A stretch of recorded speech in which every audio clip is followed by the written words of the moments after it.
Hello friends, मैं एक नई कहानी लेकर आपके समक्ष प्रस्तुत हुई हूँ। जीवन में बहुत सारी घटनाएं घटती रहती हैं। ये भी एक ऐसी ही घटना का विवरण मैं आपको बताने जा रही हूँ। इस कहानी का शीर्षक है चमत्कार, सूक्ष्म शरीर की यात्रा। चमत्कार, सूक्ष्म शरीर की यात्रा। ये कहानी है एक किताब लिखी थी किसी परामनोवैज्ञानिक ने, जिसका शीर्षक था आर यू साइकिक। उस कहानी में इस कहानी का भी जिक्र मिलता है।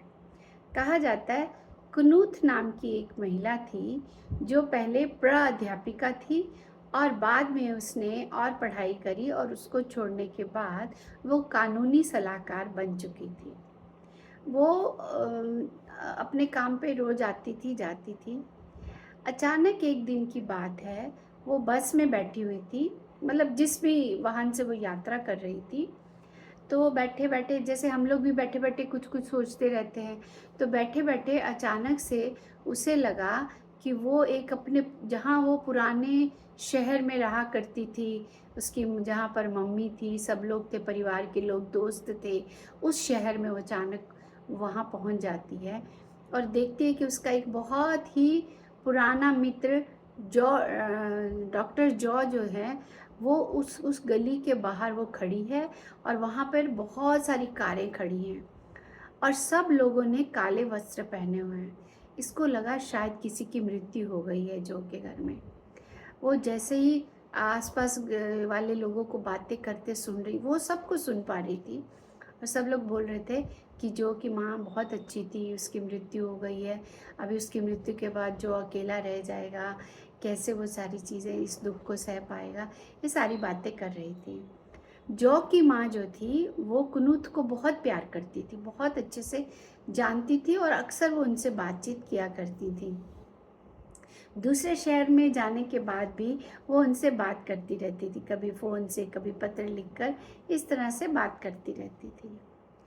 अब कुनूत ने सोचा, अरे जो का बहुत बड़ा दुख का विषय है, उसके घर में ऐसी बड़ी मृत्यु हो गई, मुझे भी अफसोस करना चाहिए।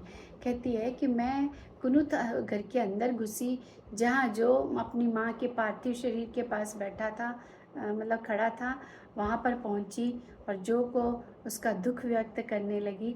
परंतु वो देखते कि जो उसकी तरफ ना तो देख रहा था, ना उसकी बातें सुन पा रहा था, ना ही वो संवेदना प्रकट कर पा रही थी, ना ही कोई उसकी तरफ ध्यान दे रहा था। जो उसको थोड़ा विचित्र भी लगा। तभी उसने देखा कि उसके माथे पे बहुत सारी पसीने की बूंदें आ चुकी हैं और वो जैसे ही माथे पर हाथ रख के पसीना पोंछने लगी, तो उसने अपने आप को उस वाहन के अंदर पाया।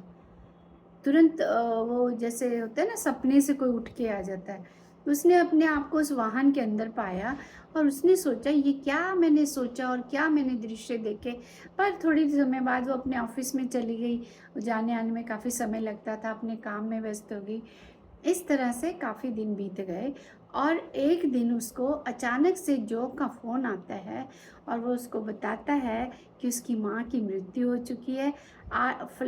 इस तारीख को 8:30 पर उसकी माँ के अंतिम जो थे प्राण उखड़ गए थे और वो मरने तक, जब वो बेहोशी की अवस्था में थी, यानी अध उसमें थी, तब वो बहुत याद करी थी तुमको, क्योंकि तुम्हारे साथ उनका बहुत स्नेह था और वो याद कर रही थी कि काश कुनूत भी यहाँ मेरे पास होती मेरे अंतिम क्षणों में, क्योंकि उसकी माँ को पता चल चुका था कि अब वो जीवित नहीं बचेगी।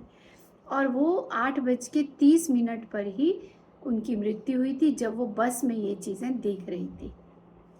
तो वो कुनूत ने बोला कि मुझे आज तक वो बात समझ में नहीं आई कि वो मेरा स्वप्न था या मेरे शरीर की एक सूक्ष्म यात्रा थी, जिसे मैंने दोनों जगह पाया।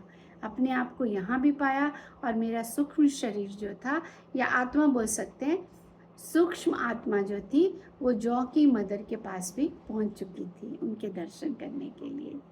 ऐसी घटनाएं भी जीवन में अक्सर होती हैं। फिर मिलती हूँ एक नए विषय के साथ, तब तक के लिए शुभ दिन।